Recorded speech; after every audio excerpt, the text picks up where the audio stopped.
ደህና ነህ፣ ደህና ነሽ ስንባባል ደህና እንላለን። የእውነት ደህና ነን፣ ደህና ነው እከሌ ስንል ከበሽታ ነፃ መሆን ብቻ አይደለም ደህና መሆን ውስጣዊ ስር የሚሰደውን ነገር አስቀድሞ ደህንነት ላይ ማድረስ ነው። ስለዚህ እኔ ደህና ነኝ፣ እከሌ ደህና ነው፣ አይ እሷ ደህና ናት ስንል የእውነት ደህና ናት? እስቲ ቁጭ ብለን ስንጨዋወትም ደህንነትን እስቲ ከልባችን እናዳምጥ። አንዳንዴ አብሮን የሚሰራው ሰው ሳናስተውል ራሱን የማጥፋት ደረጃ ይደርሳል። አንዳንዴ ስር የሰደደው ነገር ነው ሆስፒታል ደረጃ የሚያደርሰን።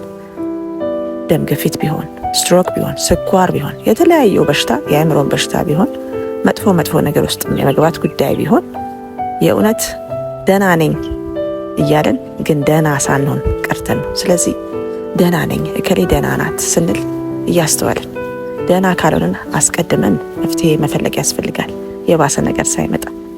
መልካም ቀን።